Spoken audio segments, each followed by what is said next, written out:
Alô, amigos do futebol, estamos chegando, começando mais um Em Campo com o Barba, episódio 002. Toda sexta-feira, 8 da noite, coladinho com a nossa resenha, você tem aqui o nosso podcast.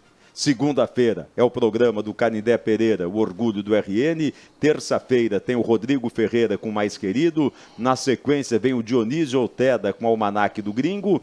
E na sexta-feira eu estou de volta aqui. Hoje é o segundo episódio. Semana passada nós começamos com o ex-presidente Rubens Guilherme Dantas do ABC.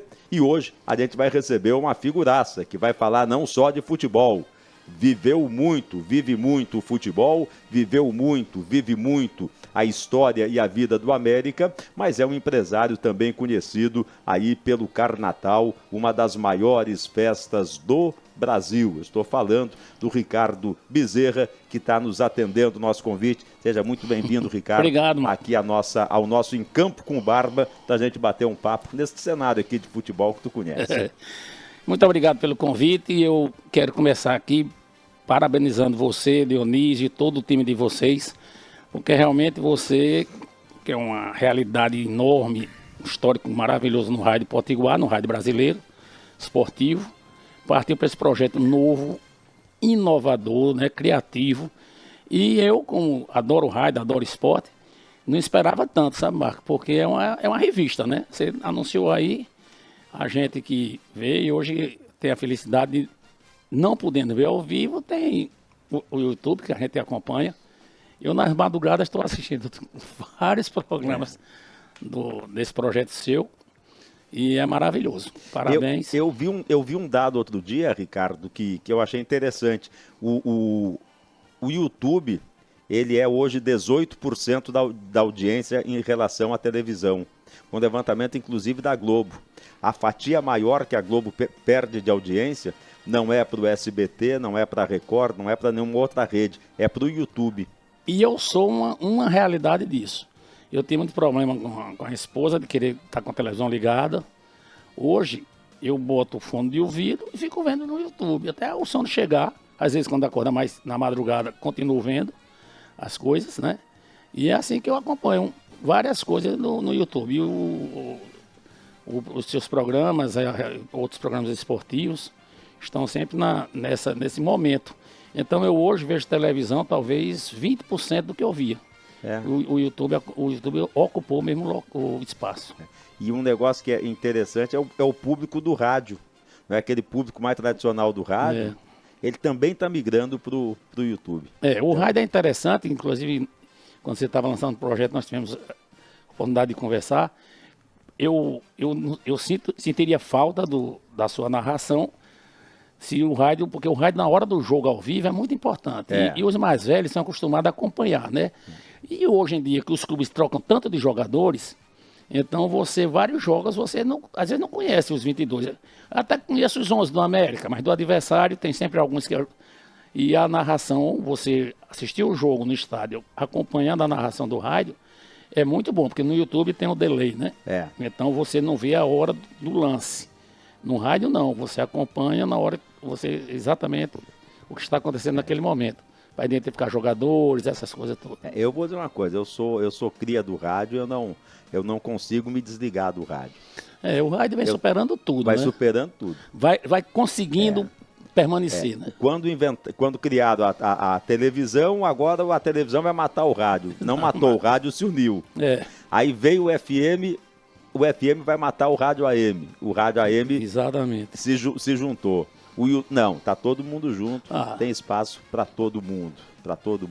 Ao contrário do jornal impresso, né? Que disseram que ia cair muito e caiu. Caiu. Mas o rádio não, o rádio mantém seu espaço. Mas convenhamos que o cara sentar para tomar um cafezinho, um jornal impresso é outra coisa, não é? Tem mais de 50, tem que ter o jornal. Ficar com o cheiro da tinta na mão. Ô Ricardo, 2024 tá chegando aí na reta final, não é? E de futebol, o futebol do América não foi aquilo que o torcedor esperava, né? Rapaz, infelizmente, Marco, a gente fica muito triste, porque na hora que o Retrô é o campeão, teve o acesso e foi o campeão, eu achava o time do América melhor do que o Retrô. Assim, para definir um mata-mata, porque o América tinha jogadores de qualidade que o Retrô não tinha. Souza, né? E mais uns 2 ou 3. E a tradição, a camisa. Aí teve uma infelicidade, uma coisa que me aborrece muito. A gente, quando não está como dirigente, diz: se eu fosse dirigente, aí eu até coloquei o negócio. Se eu fosse presidente do América, ou se um dia eu tiver muito à frente do futebol, numa véspera de mata-mata, eu ia pedir para o treinador fazer, e eu ia assistir pessoalmente, a cobrança de pênalti. E no final dizia: manda cada um bater 3 pênaltis. Aí chegaria para os jogadores: só peço uma coisa, batam como vocês estão batendo no treino. Porque eu já vi várias vezes em treino do América, o cara bate o pênalti com firmeza, um chute seco, meia altura, acima do peito do goleiro, ele não pega, não defende uma bola no canto, porque dizem que seria a defesa mais difícil. Aí o cara chega na hora, vai fazer aquela paradinha. Sócrates fez na Copa do Mundo, perdeu o pênalti, né? Quantos perderam? Então é dizer: vocês batem do jeito que quer. Agora, eu quero que bata como treinou. Quem decide tudo é treinador, vamos dizer. Mas uma hora o dirigente tem que tomar a iniciativa, porque a maneira que o América perdeu aquele mata-mata, com um pênalti batido daquela maneira, quer dizer, até Marcos hoje... Ítalo. Marcos Ítalo. O grandão sem medo. E ele vinha fazendo até O grandão sem medo. um bom campeão. Não, Marcos Ítalo, o que perdeu, vinha fazendo uma boa competição. Vinha. Aí eu acho que o cara cria aquilo num momento tão decisivo para o clube. Mas é isso mesmo. O problema nosso foi chegar a D, sair e voltar, porque é uma competição difícil de sair. Tá aí o Fortaleza, que nascer passou tantos anos. Enquanto não acabar esses 3 mata-matas, para você poder subir, é como o cara coroa, porque eu estou reclamando de uma maneira de bater o pênalti. Mas o jogador pode ter uma infelicidade e bater, o goleiro defender, bater na trave, quer dizer, o fator sorte pesa muito. Mas se ele cobrar o pênalti, pelo menos com vontade, Ricardo, até passa. Pô, perdeu o pênalti, ali tá ele e o goleiro. É aquela história: Messi já perdeu, o Zico já perdeu. Entendeu? Então... Mas da maneira que o Marcos Ítalo cobrou aquele pênalti, caminhando com aquela bossa toda para fazer aquilo que fez, quer dizer, complicou muito a situação do América, não é? E aí se volta, Ricardo, a não classificação do América, a eliminação no primeiro mata-mata, se volta tudo para a SAF, como se essa tivesse sido a primeira Série D que o América foi eliminado no mata-mata. É verdade, porque eu sempre fui um defensor da SAF, mas hoje eu preferia até, sabe, Marcos, silenciar, porque você não pode ser intransigente, né? Você não pode defender um lado e ficar constantemente defendendo. Eu acho que o América precisava demais de uma mudança, de ter um trabalho no modernismo, né? Elogiei o modernismo que você aplica aqui na comunicação esportiva. Os clubes também precisam. Eu até, para você ver como tem sentido entrar numa SAF ou noutro projeto mais empresarial, de investidores fazendo parte. Porque, por exemplo, eu acho que o América, ele tem uma capacidade, o clube, pelas lojas que tem, os aluguéis, pelas as participações nas competições, as primeiras participações, que outra depende do clube ir passando de fase. Vamos analisar uma média de um faturamento de tudo do clube de 600 mil. É um grande faturamento.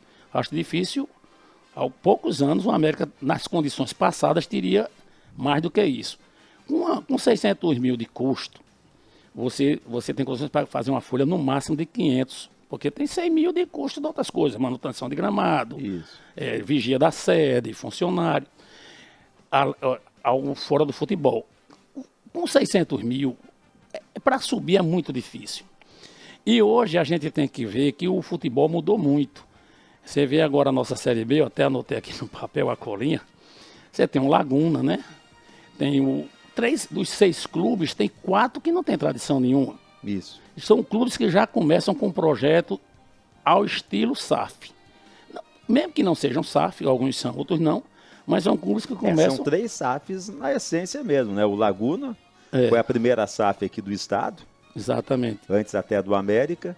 Aí o QFC, que é uma SAF, é uma sociedade anônima, e o Rio Grande, que é uma sociedade anônima. E o que não tem tradição, como o Alecrim tem, um clube novo, ele pode não ser uma SAF, mas ele ele surgiu, os clubes que surgem recentemente, de grupos de empresários que resolvem bancar um clube. Isso.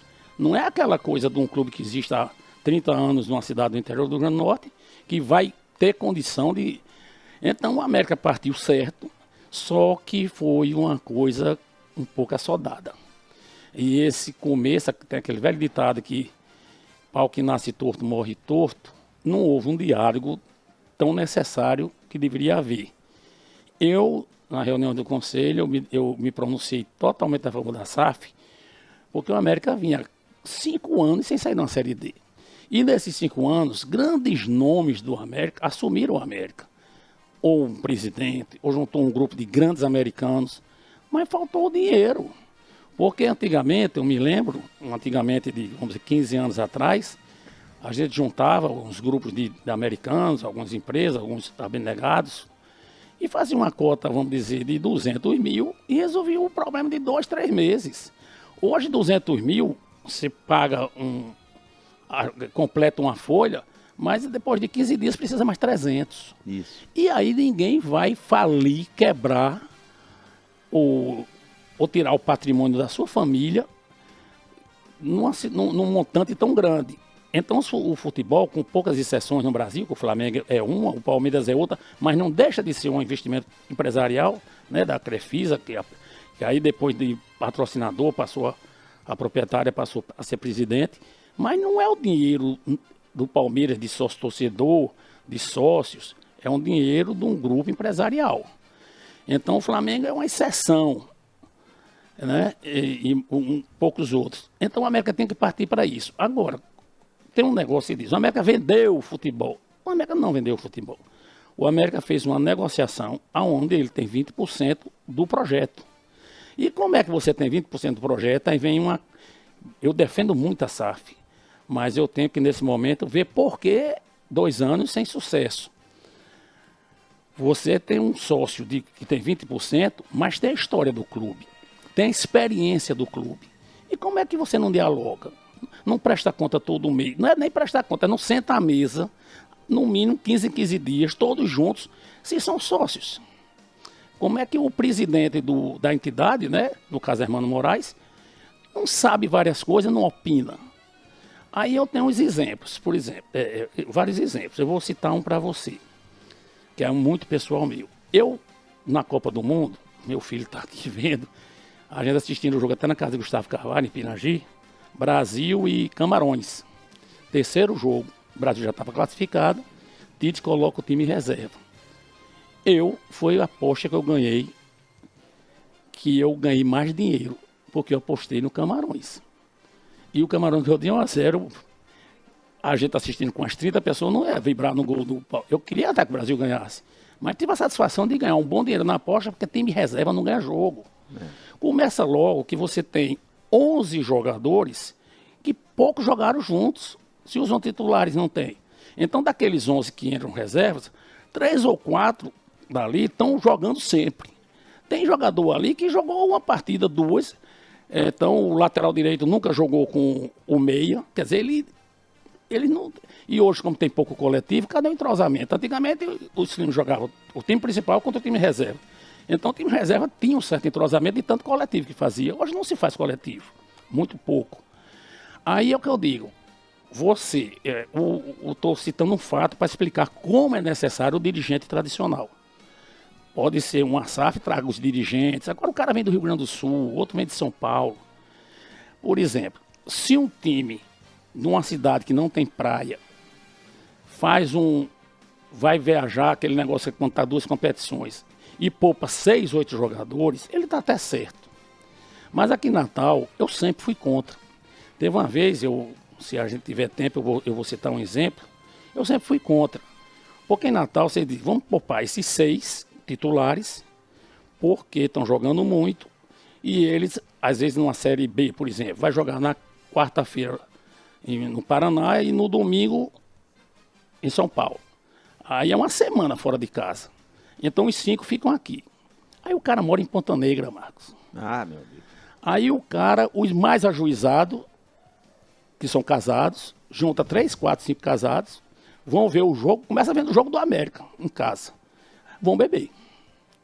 Aí são casados, tem criança. Os meninos chorando de noite. Porque eles dizem. Aí a mulher diz, você vive viajando, hoje você está aqui, cuide do menino aqui enquanto eu vou fazer isso. O menino está chorando, vai pegar o menino enquanto eu faço o mingau. E quer dizer, o cara não dorme bem. Agora, você imagina os solteiros.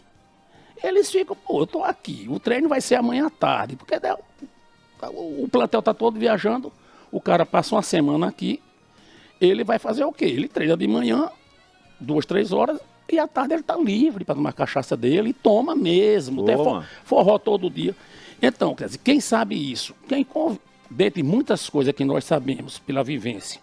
Aí eu digo, nós todos que fomos dirigentes do América, que somos, né? E várias vezes assumimos o futebol do América. A gente sabe esse detalhe que às vezes o cara que é do Rio Grande do Sul não sabe. Que o comportamento lá em Porto Alegre é diferente. É uma cidade fria, é uma cidade que não tem esse apelo que uma cidade como Natal, que não, pouco chove. Então, eu estou citando um fato que poderia citar vários outros, né? Vários outros. Aí o cara, o sócio majoritário do futebol assume e não dá nem conversa, não presta conta, não dá explicações. Então, eu estou falando aqui, se Deus quiser, os dirigentes que vão permanecer na SAF, eles têm que abrir o diálogo com a América, são os sócios. Aí você tem dirigentes, porque citar nome é difícil, porque você cita 10 e esquece de citar outros 10. Mas eu vou citar, você tem um Alex Padang, Eduardo Rocha, os 4 da destaque, Gustavo, Ricardo, Roberto, Paulinho. Você tem José Santos, Eduardo Rocha, já citei, Clóvis Emílio, né? Hermano Moraes. Aí nunca conversa com esse pessoal. A gente tem uma percepção, às vezes, exagerada sobre a arbitragem. Ele não conhece as malandragens que pode ter na arbitragem local em campeonato estadual. Estou falando muito, mas vou dar outro exemplo. No tempo de Baiquinha, que era um jogador daqui da Potilândia, nos anos 80, que tinha um amor pelo América muito grande e nos clássicos ele era decisivo. Magrinho corria o campo todo. Alguns dirigentes, eu fui um dos que fez parte disso, percebemos que no campeonato estadual, o América faltava 3, 4 rodadas para o América jogar com o ABC. Ele já dava um cartão amarelo a ele 4 jogos antes. No terceiro ou segundo antecedente ao clássico, ele tomava o segundo. Ninguém lhe reclamava nada. No jogo anterior, ele tomava o terceiro e não jogava o clássico. Quando a gente percebeu que isso estava acontecendo, aí você disse, você prova? Não provo. Mas na desconfiança, a gente que conhece quem são os árbitros de Natal. Quem mora na aldeia conhece os caboclos. Conhece quem é os caboclos. Por que não botou para apitar o jogo fulano e botou um inexperiente no jogo América, vamos dizer, Potiguar de Mossoró e Mossoró? E o cara dá o cartão rigoroso à Bahia. E a gente começou a perceber isso. Aí começamos a questionar o quadro de árbitro da época, que a gente queria, nos 3 jogos antecedentes ao clássico, árbitros mais sérios, mais conhecidos. E acabou essa história de dar cartão amarelo à Bahia para armar a ausência dele no clássico. Quer dizer, isso acontecendo hoje, quem é que percebe? Quem é da casa, quem há 30 anos dirige ou ajuda os dirigentes atuais a tentar ser campeão do estado. Então, como é que você vem de fora, tem os sócios local, o clube, o conselho aprova a parceria, a sociedade, e você passa a não vir mais. Isso vai ter que acabar. Né? Além de uma coisa que eu tenho que aplaudir o Conselho do América. Os conselheiros, até que eu não fiz parte. Eu votei, eu achei que estava certo, mas não fiz parte das comissões dos advogados, de grandes ex-presidentes, que criaram uma comissão e fiscalizam. Mas você se arrepende, Ricardo, de ter votado favoravelmente a SAF? Não, porque o América tinha que ter uma SAF. O América tinha que ter um modelo, de viabilizar o futebol. E, infelizmente, você não pode disputar uma Série B sem ter um faturamento médio anual, o clube, no todo, de no mínimo 1.200.000, 1.300.000, para gastar no mínimo 800, 900 com futebol.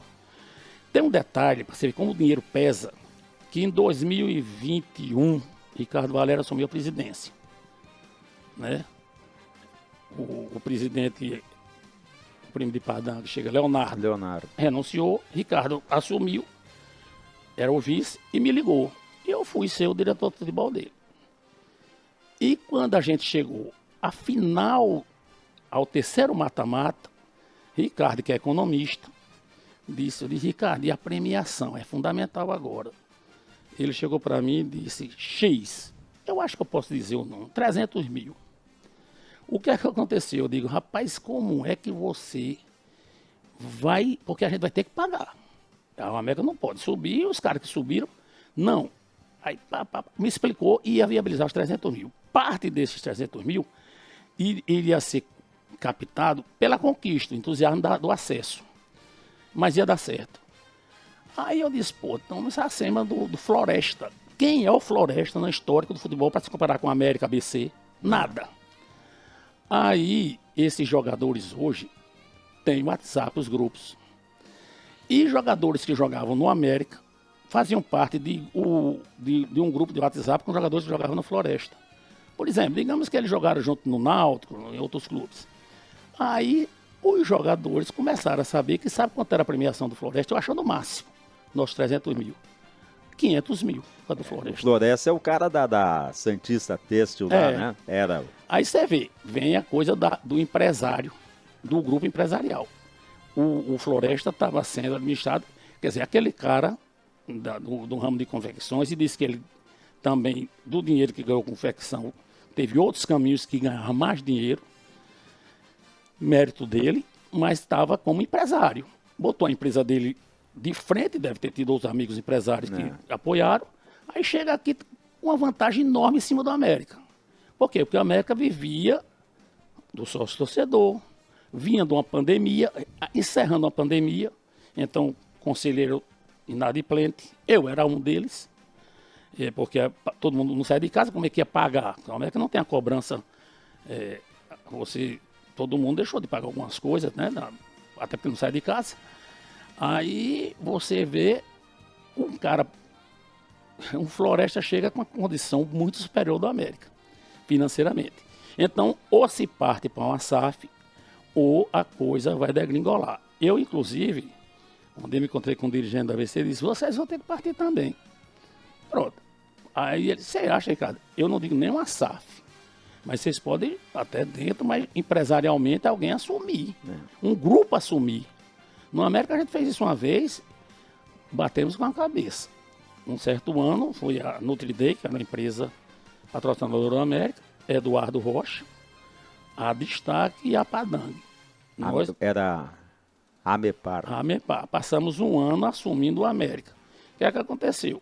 Mantivemos o América na B, não sei se fomos, acho que nem fomos campeões, mas no final do ano, cada um tirou a sua parte do prejuízo, bancou, entregou a América sem nenhuma dívida, sem tudo em dia, sem nenhuma questão trabalhista, ninguém colocou. Mas a gente disse, não dá não. E de lá para cá o futebol ele ficou muito mais caro. Hoje em dia tu não consegue fazer. É como tu disse há pouco tempo, tira 200 hoje, é para hoje e para amanhã. Exatamente. Então a vantagem que a gente pensava que antigamente um clube como o Náutico, Santa Cruz, Sport, América, tinha diante dos menores, hoje você não sabe.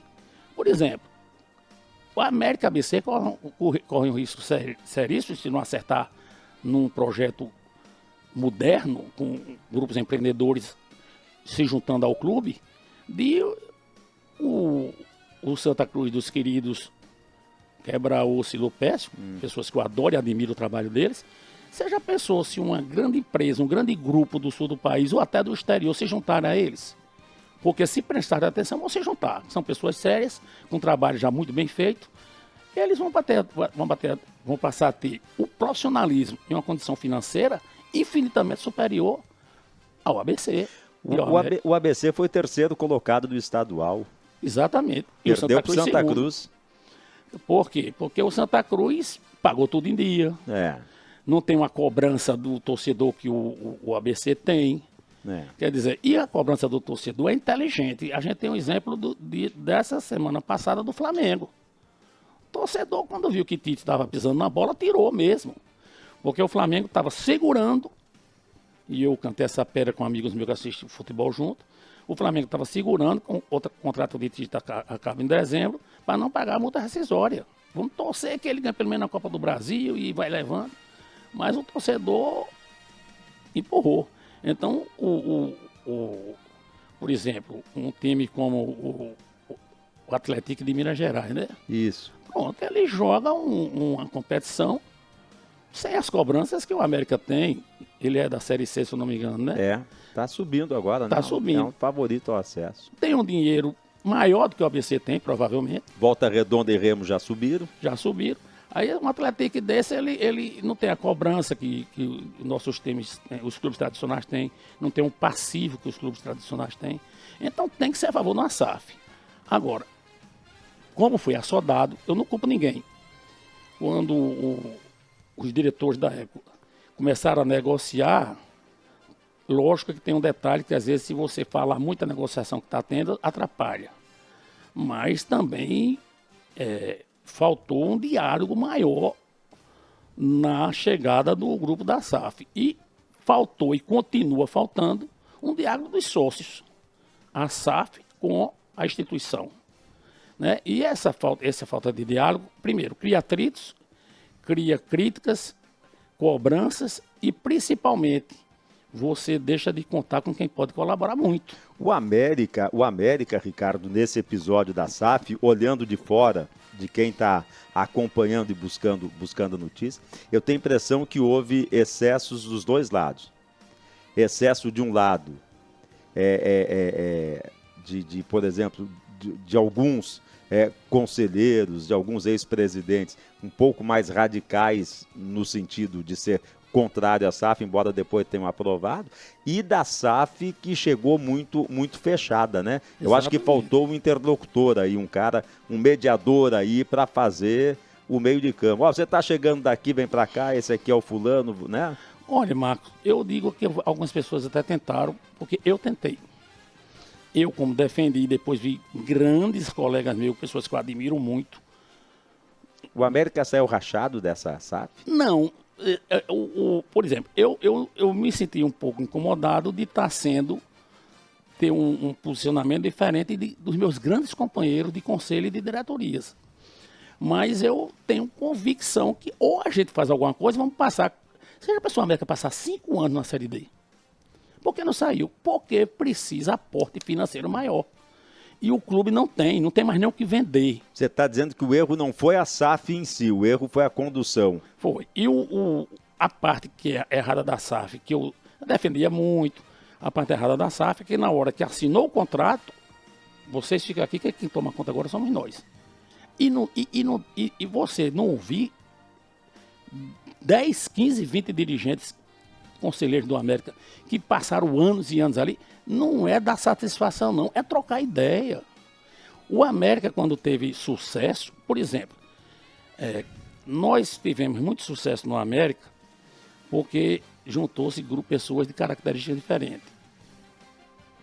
Eduardo, vamos dizer dos mais jovens, Eduardo, Padangue, Hermano, Ricardo Bezerra, Roberto Bezerra, Paulinho Freire, Gustavo Carvalho, Clóvis Emílio.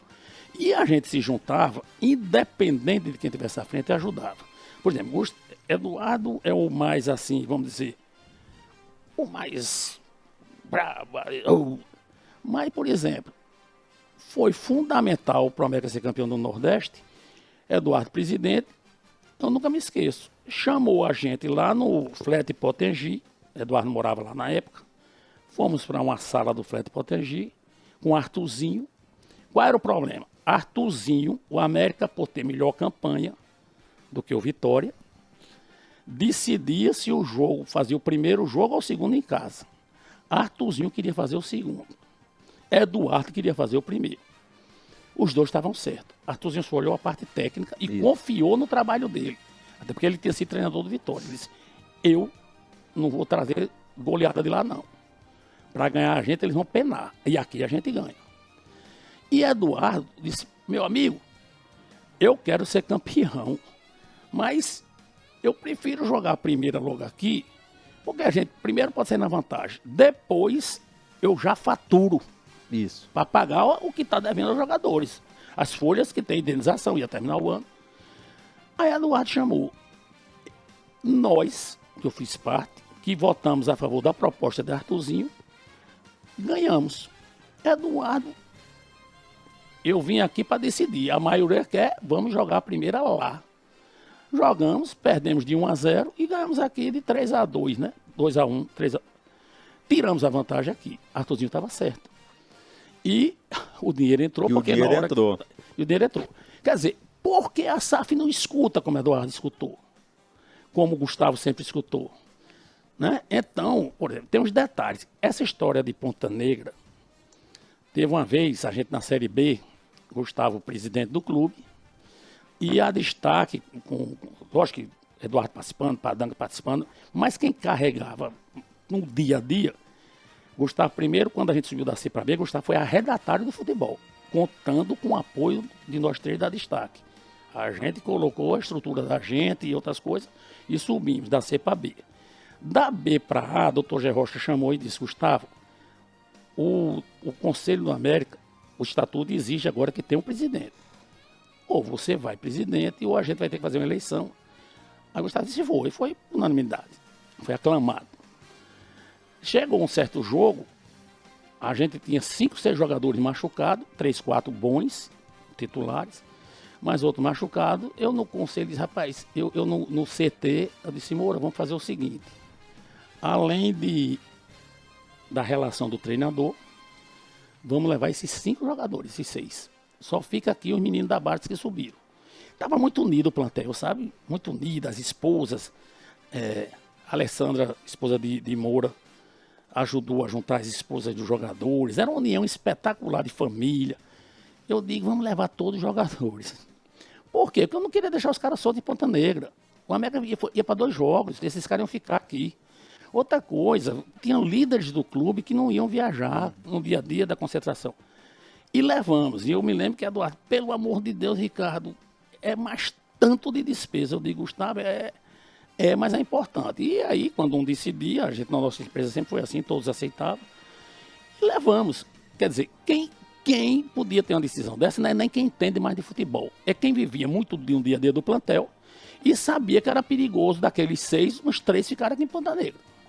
Quando voltasse depois de 6 dias, o condicionamento físico desses caras estava acabado. Porque eu sabia que 3 não iam, né, nem que fossem fazer farras homéricas. Mas não é a mesma coisa, o cara não se cuida como se estiver junto com a delegação. E outra coisa, Marco, o cara tem 23 anos, na flor da idade, se sentindo famoso. O cara abre a janela do apartamento dele, rapaz, a praia tá boa. O bodezinho tá ali. Eu vou ali. Primeiro fica na praia até 1 da tarde, pegando um sol, né, tomando cerveja. Claro que fica um garoto, meu amigo, cheio de mulher querendo o cara. Então levamos, deu certo, né? Deu certo até porque subimos. Então são essas coisas. Então o que eu acho é que se um clube não tiver união e diálogo, ele já começa perdendo.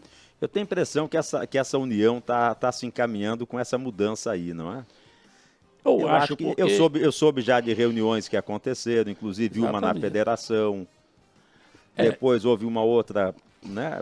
E justiça seja feita, eu falo até mais à vontade que eu não faço parte da atual diretoria. Hermano e Sobrinho procuraram muito. Sobrinho tem um escritório aqui na Arena da Dunas do lado do meu. Quantas vezes eu vi Sobrinho buscando o pessoal da SAF, com diálogo aberto, mas na hora de opinar, o sócio não opinou. Tá entendendo? O próprio Hermano e Sobrinho. Agora, uma coisa, eu vou até passar para o torcedor do América, que eu fiquei muito feliz. É porque com o não acesso, porque tem gente, aí vem o que você diz, o exagero de cada lado. Tem gente que diz, esses caras não estão ligando para subir ou não. Eles querem pegar uns jogadores e vender e ganhar o dinheiro. Errado.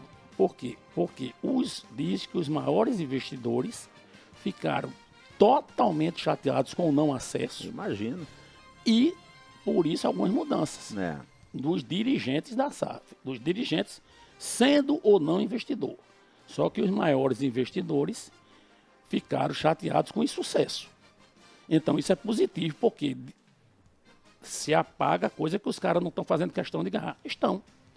Tanto é que o aborrecimento deles pareceu até maior do que os nossos, porque os caras peitaram É mesmo. porque é o cara que está botando dinheiro, né? O cara que está botando dinheiro, ele disse, quer o eu estou retorno. num projeto, sou vitorioso na minha vida, venho para um projeto, e o clube sobe, no outro ano cai, no outro ano não sobe. Então, qual a credibilidade desses investidores como investidores no futebol? Para eles fazerem negociação com entidades maiores.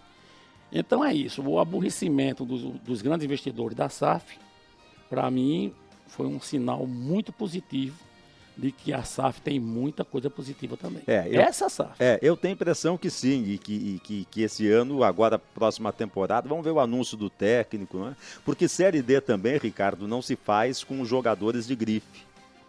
Você não faz Série D com Rafinha, com Rodriguinho, você não faz Série D com Ricardo Bueno, você não faz Série D com jogador rebolado. Série D tem que ser um jogador aí cascudo.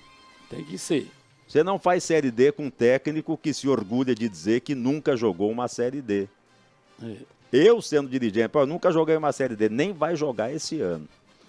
Porque a Série D é diferente. Uma coisa é tu jogar a Série A, Série B e Série C. A Série D é outra, meu amigo. Tem coisas que a gente não entende. Por exemplo, no jogo que a gente perdeu acesso, lá no interior da Bahia, contra o Jacuipense. Porque eu acho assim, que o dirigente ele deve opinar. Foi aquele do gol contra? Foi. É. Quando, em cima do que você está dizendo, quando começa o jogo, que Max não foi escalado, eu fiquei pessimista. Agora, você sabe na hora, você tem que respeitar na hora da pré-eleção. Então você não vai chegar ao dirigente e dizer, ei, não, tira fulano e bota Max. Não cabe ao dirigente. Aí você diz, por que não falou antes? Falei, a gente conversava, mas existia uma dúvida, 2, 3 dúvidas, o treinador conversando com um com o outro. Era Moacir, Moacir, né? Que é um puta treinador, um cara muito sensacional. Bom, muito bom. Moacir recebendo pessoas da Bahia, muitos, explicando como era o Jacuipense. Aí ele não bota Max. É o que você está dizendo. Max dentro daquela área, naquele campo, meu amigo, ele tinha trombado ali. Ele mesmo teria umas 2, 3 oportunidades de gol. E principalmente nos 20 minutos finais, o América no desespero, era chuveirinho, faltava o cara da altura de Max para decidir uma bola. Teve até aquele lance daquele jogo que o Moacir chamou, o Max achou que era ele e não era, né? Lembra? E ali houve um erro de Moacir, que aí o dirigente vai aprendendo. Moacir não trouxe um auxiliar técnico, ele trouxe essa rapaziada que analista de desempenho. O cara deve ter analisado que Max, a bola bate na canela 2 vezes, que ele dá o passe errado. Agora, não analisou que decidiu vários jogos, inclusive lá dentro do Mineirão, contra o campeão brasileiro, o Atlético Mineiro. E Max, quando eu sempre defendi Max, porque para mim ele sabia fazer gol e fez muitos. Mas quando o Max jogava, sabe quem mais gostava? Não era o torcedor como eu, que eu adorava o futebol dele. Porque se ele tivesse habilidade, ele não tinha saído do Palmeiras. Não. Eram os meias que chegavam, porque era trombado e a bola sobrava por mês. Todo meio do América fazia gol com o Max jogando. Por quê? Porque sobrava na entrada da área para eles. Porque Max trombava, batia, os zagueiros ficavam. Os zagueiros chamavam o volante. Todos os zagueiros chamavam o volante, quando a América estava com a bola, para marcar na frente. Porque se Max dominasse, era uma loucura. Então, se ele pisava na bola, se não pisava, a maioria ele não pisava, ele finalizava. Ele botava lá dentro. Né? Agora, nessa bagunça, o volante vinha, quando a bola voltava para a entrada da área, para fora da área, estava livre. Não estava mais lá o volante para marcar o meia que estava chegando. Então, quer dizer, são coisas do futebol que a Série C, o futebol se decide nos detalhes. Na Série C são 3 mata-mata, na Série D. Série D. Se a gente estivesse falando da C, tava bom demais. Tava bom demais. Se dissesse assim, olha, a coisa, se eu tivesse influência na CBF, eu estava todo dia, usando o termo bem de boleiro, pentelhando o diretor técnico. Homem, faça esse negócio como a Série C. 2 grupos e quando chegar os 20 finais, 2 grupos. Se classifica 2 de um grupo, 2 do outro.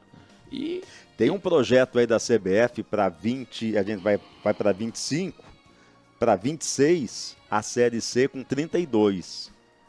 melhora, mas ainda é muito. O ideal é A, B, C e D com 20. Exatamente. Cai em 4, sobe 4. Cai 4, sobe 4. É o ideal. E aí fica a quinta divisão com... Porque esse regulamento da Série C, o da A e da B nem se fala. Ele é mais justo. O que é melhor na competição vai ganhar. Embora não tenha a volta, né? Seja só ida, mas ainda... É o mais justo. Agora, quantas vezes o que faz a melhor campanha perde no primeiro ou no segundo mata-mata? Porque tem a hora que chega no cara o coroa, né? Que é o pênalti. Infelizmente. Agora vê que na Série C o Botafogo de novo, 11º ano que o Botafogo da Paraíba vai... 12º que ele vai jogar a Série C, porque não conseguiu. Não conseguiu. É verdade. Não Esse conseguiu. ano até que o time não era tão bom como de 2 anos atrás, né? 2 anos atrás era certeza subir e não subiu. Agora você vê como a SAF é importante. Um grande amigo meu e amigos, colegas seu no mínimo, que é Esmar Tavares, botafoguense doente, gente finíssima, que acompanha tudo, me disse um dia, eu disse, olha, Esmar, vê o que é SAF. Se a SAF acerta, o Botafogo hoje é o melhor futebol do Brasil. Né? Quando estava bem, contratou mais ainda. Aquela história, para ganhar jogo, basta o time. Para ganhar a competição tem que ter plantel. Montou o plantel durante a competição. Por quê? Por causa do SAF. Aí Esmar me disse, Ricardo, eu acompanho o Botafogo, você sabe. O Botafogo estava faltando dinheiro recentemente para água no treino. Pois é. A sacrifício. Quer dizer, como é que o Botafogo, entidade, ia competir com o Flamengo, Palmeiras? Só uma SAF. Ou vender todo o resto do material, do patrimônio que tem, para um ano fazer uma boa campanha, aí o dinheiro acaba, né? Ô Ricardo, tu falou há pouco tempo, a gente estava relembrando aqui alguns anos passados aí de Jogos do América, aquele lá da Jacuipense, aquele do Atlético Mineiro, aquele acesso histórico lá no Atlético Mineiro. E muita gente diz, o futebol mudou muito. O futebol mudou mesmo? O futebol jogado mudou? Mudou, eu acho até assim, pelo o preparo físico, sabe, Marco? Eu joguei futebol só em colégio, cheguei a jogar na época tem Infantos Juniors do América, futebol, mas por conta dos estudos, eu fiquei só no futebol de salão. Mas o futebol, antigamente, o jogador respirava muito. Hoje virou o futebol de salão que eu joguei. Ou você marca na saída de bola e acompanha, ou os caras vão chegar na cara do seu goleiro. Então o preparo físico é o que mais mudou. Agora, tudo que existia no futebol, quase tudo continua existindo. Da malandragem, né? Eu digo muito que jogador de futebol, vou pedir permissão ao telespectador aqui, o ouvinte, para usar o termo boleiro. Eu digo que o jogador de futebol é como ele surgiu do cruzamento de uma rapariga para uma criança. Tem momentos que ele age como uma mulher da noite, uma bandida. Mas tem momentos que o confeito agrada o jogador. E isso, aqui no Nordeste pelo menos. Por exemplo, o jogador de futebol tem umas coisas. Salário de jogador de futebol não vence dia 1º não. Até o dia 10 ele se sente... o clube diz que está em dia e o jogador aceita que está em dia. Ele aceita que está em dia. Outra coisa, nós estamos agora em outubro. Digamos que o América, um clube, não tenha pago agosto. Eles aguentam até final de setembro. Ou seja, se der dia 10 de outubro, não pagou setembro também, aí você perdeu todo o controle. Aí é o que eu digo do confeito. O jogador é bandido, é malandro, faz jogo mole. Mas quem é o profissional? A gente fez isso na América. Vamos dizer, estava devendo o mês de agosto, terminou setembro. Aí hoje é dia, vamos dizer, 3 de setembro, de outubro. Aí você chega para ele e diz, olha, é o seguinte, a gente está sem dinheiro para pagar, tem 2 jogos importantes, até uma decisão contra o ABC. Agora, eu garanto que dia 14 o dinheiro está na conta, o mês de agosto. E dia 30 está o salário de setembro. Sabe o que acontece? É mesmo que você ter dado o dinheiro. Se eles confiam no dirigente, acabou a pressão, entram para o campo de treino, depois dessa reunião, comendo a grama. Agora, você tem que cumprir. É. Então, quer dizer, é a criança, o confeitinho, não vou dar o confeito. Eles Mas acham uma beleza. Então, é que eu digo que o futebol mudou e a SAF provavelmente vai trazer para o América, agora, Deus queira, executivo de futebol, dirigentes, mais capacitados do que nós que somos amadores. Mas tem uns detalhes que nós sabemos. Aí eu vou dizer para o torcedor um exemplo. O América foi decidir o brasileiro, o campeonato estadual, que era o título do centenário. E a gente, pela vaidade do clube, o que a gente puder ter no nosso currículo que o ABC não tenha, é uma grande vitória. E vice-versa. A gente tem que ser campeão do centenário. Decisão aonde? No Frasqueirão. O que é que nós fizemos? Fomos para o melhor hotel da cidade, o Ocean Palace, patrocinou, né, a concentração lá. 3 dias. Não foram aquela véspera do jogo, não. 3 dias. Ia treinar no CT e voltava. Melhor hotel. Eu trabalho com eventos, eu digo muito, o palco e o camarim é do artista. Eu contratei, mas o palco e o camarim é deles. O ônibus que vai sair, vamos dizer, em São Paulo, do hotel, para uma certa distância. Às vezes chegam conselheiros que ajudam, eu digo, rapaz, infelizmente não. Eu vou lá porque eu sou o dirigente e tenho a obrigação de ir. No mínimo um dirigente, ou 2 ou 3. Mas você não pode encher de gente. É um momento do jogador, tá lá concentrado, com o fone de ouvido aqui, ou conversando com o outro. E o jogador não gosta de estranho. Não. Agora, sabe o que a gente fez no dia da decisão que nós conquistamos com o gol de Boaventura, o centenário lá dentro? O América estava no Ocean Palace. Menos de 2 quilômetros, eu acho, do Frasqueirão. O que é que nós fizemos? Meu filho que está aqui, meus 2 filhos foram dentro do ônibus.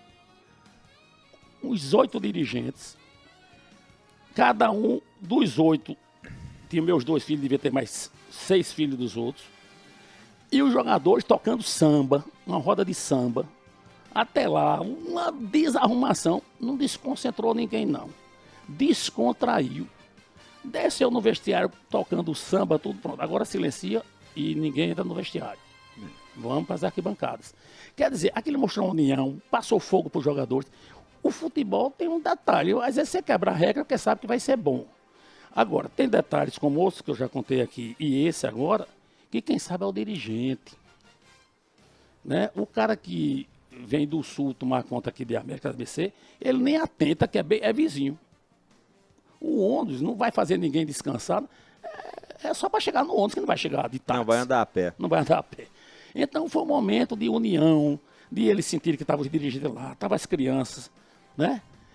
E no próprio hotel tinha momentos que a família podia ir, um lanche, um negócio. Aquele título foi o teu grande título? Não, o grande... Não. Tem um título meu, eu não sou mais criança, tem um título maravilhoso que foi de 1969, que o América tinha que ganhar o jogo para forçar uma extra. E estava empate. E aos 40... Não, mas ali tu era menino ainda. 10 anos de idade, assistindo. Eu digo como dirigente, esse do centenário. Foi o acesso com o gol de Max. Aquilo ali foi o maior título. Lá.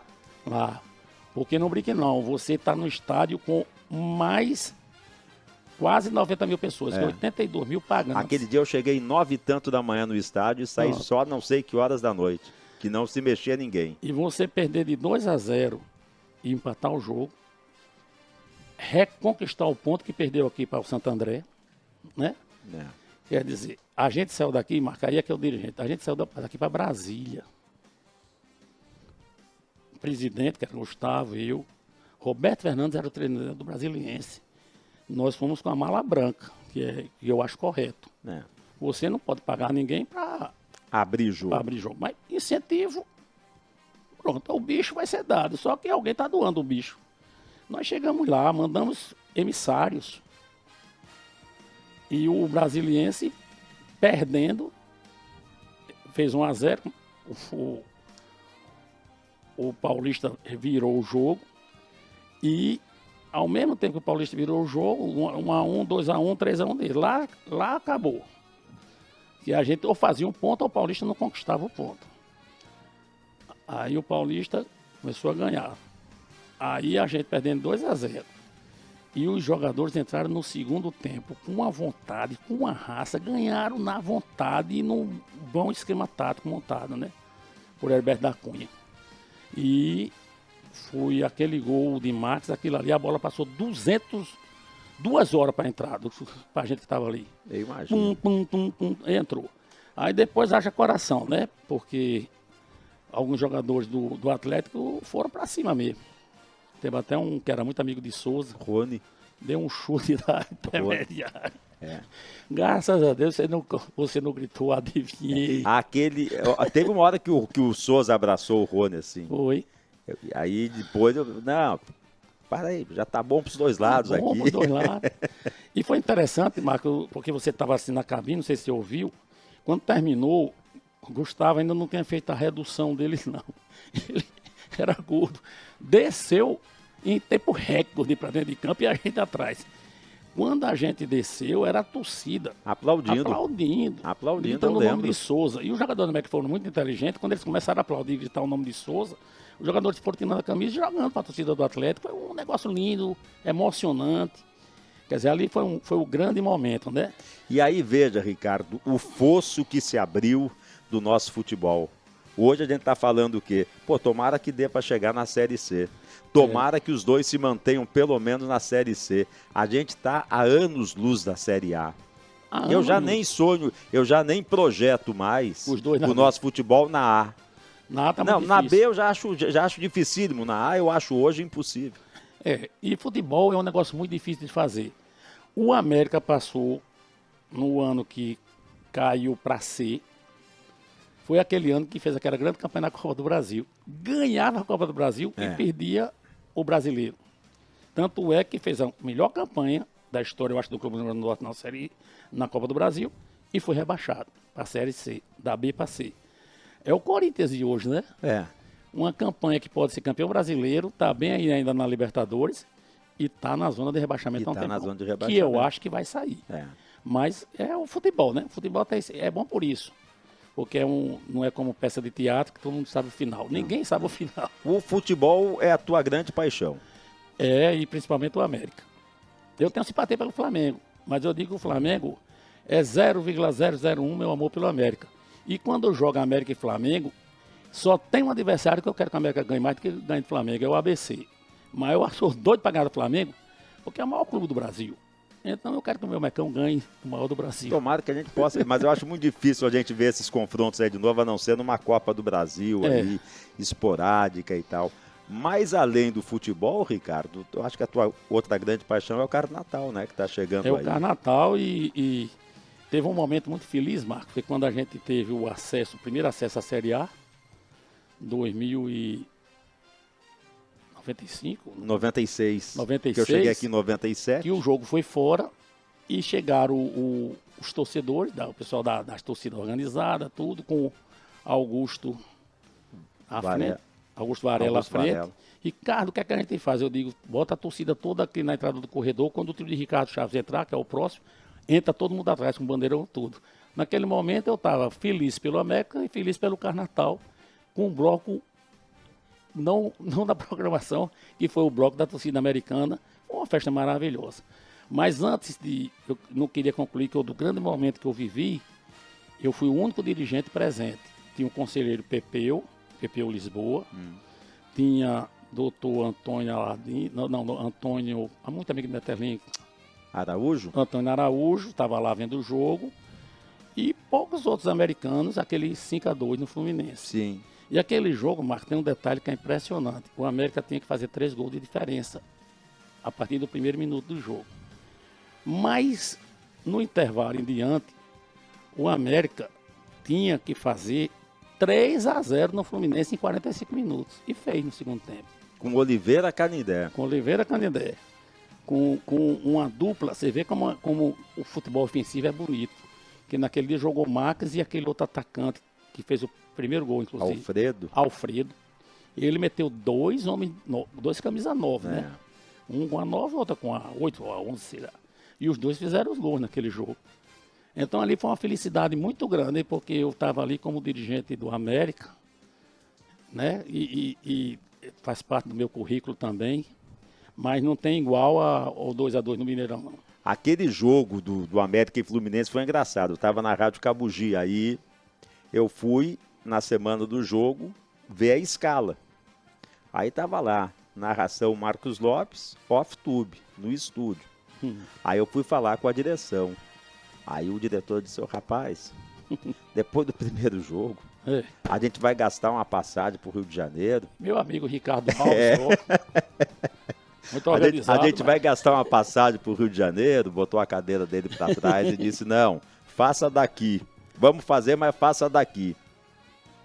Aí foi feito daqui? Foi feito daqui, porque a direção da rádio dava aquele jogo como definido. Todo mundo dava Júnior como Capacete, definido. né? Eu digo, não, mas vamos, pô, uma passagem a mais ou a menos. Júnior até hoje paga um preço com a torcida do América. Aí ele disse, não, faça daqui. Tá, beleza, faça daqui. No outro dia eu desci. Rapaz, agora eu tô entendendo porque... No outro dia eu desci, mas não falei nada. Eu respeito. Claro. Eu só olhei pela janelinha, pelo vidro que dava para a sala dele, fiz assim e virei as costas. Agora eu tô entendendo porque Santos Neto, que era o âncora, né? Me entrevistou bem uns 20 minutos. Eu digo, que entrevista longa? É porque não tinha ninguém lá. Mas o importante foi isso. Você dentro do Maracanã, teve um segundo tempo fazer 3 gols de diferença em 45 minutos e fizemos. Foi sensacional também. Tem muita história aí, né, Ricardo? A gente passaria aí 2 programas para. Tem ruins, mas a gente esquece, né? Não, mas a gente tenta esquecer. Das ruins a gente tira lições aí para não repetir, né? Em tudo. Não só no futebol, em tudo das coisas ruins a gente tira. Na vida, vamos para frente. E, Marcos, o Carnatal é uma coisa também. Nós vamos agora para a 33ª edição, né? Quero contar com você lá, né? Que eu sei que sua esposa gosta do futebol também, do evento, e se Deus quiser você vai estar lá. Essas mudanças que aconteceram no Carnatal, Ricardo, elas foram positivas? Foram, porque o Carnatal na rua, com a pipoca, aquela coisa, era uma coisa muito da nossa cultura, né? Dos carnavais da Bahia, de Eu Salvador. imagino que tivesse uma atenção danada. Mas o custo é muito alto. Você tinha que proteger todas as lojas do percurso, na Prudente de Moraes, na Romualdo Galvão. Moradores que tinham que se deslocar para hotel. E a violência, né, Marco? O Arena das Dunas, este ano a gente vai colocar também uma espécie de pipoca. Pipoca é o cara que não está no bloco, mas assiste. Vamos dar uma oportunidade para esse público. E ele tem pelo menos um controle de acesso e de saída. Então, isso ajuda muito aos nossos seguranças, a empresa de segurança e a polícia militar, polícia civil, polícia federal, polícia rodoviária, controlarem junto conosco o evento. E anda casado com o futebol. Espero que esse ano não vai dar mais, mas que em 2025 a gente esteja comemorando o acesso. Porque o futebol parou muito cedo esse ano, cara. Muito cedo. Férias longa do América e a do ABC não tão menor, não. O América parou desde agosto, o ABC desde setembro. Desde setembro, começo de setembro. É muito tempo. Eu, inclusive, cheguei a pensar, mas não tive a oportunidade de propor a Zé Vanildo, nem ao seu departamento, à sua diretoria. Mas eu achava que agora mais não, mas podia ter dado tempo para começar o estadual, talvez em novembro, sabe? Para ter mais data, mais folga no... Porque começa o estadual, logo depois começa a Copa do Brasil, depois Copa do Nordeste, fica meio prensado. O ABC ainda vai ter a pré-copa do Nordeste em dezembro, né? Se passar, avança. Do contrário, mas poderia antecipar. Exatamente, porque até assim, tem uns clubes também, fora América, ABC e Santa Cruz, os outros montam o time para a competição, né? Então... contava com mais antecedência. Mas anote aí, Ricardo, que FC e Rio Grande, se um desses dois sobe, se que é FC ou Rio Grande, o que subir para a primeira divisão vai incomodar. É aí que vai incomodar porque são SAFs, os caras estão... O Rio Grande tá disputando a segunda divisão com uma folha de mais de R$200 mil. Tem que dissesse isso. Aí você vê, eu falei aqui a preocupação, apesar de torcer muito por eles, que a gente já passa a ter com Santa Cruz, de Lupécio, Leandro e Quebra-Osso, né? E agora vem esses outros adversários. Ninguém sabe por trás dele qual é, eu não sei, qual é o potencial de investimento desse grupo de investidores dessa SAF, né? E às vezes, se a gente não tiver cuidado, eles se igualam ou são maiores do que a entidade sozinha. A América, a ABC, tem que ter realmente o modernismo do futebol, que é como grande negócio que é hoje, tem investidores. E o caminho mais normal, mais lógico, é uma SAF, né? Ricardo Bezerra, muito obrigado por ter aceito aí o nosso convite. Em campo com o Barba 002. Muito obrigado pelo convite e espero ser convidado outras vezes. Será, tem muita história. E se Deus quiser, com acesso do América e títulos, né? Que a gente comece logo com o tricampeonato, faz tempo que o América não é tri, merece ser tri, tetra e ter os acessos. Muito obrigado, Ricardo. Obrigado. Grande abraço. Minha gente, fim de jogo, fim de papo. O Em Campo com o Barba volta na próxima sexta-feira. Tchau.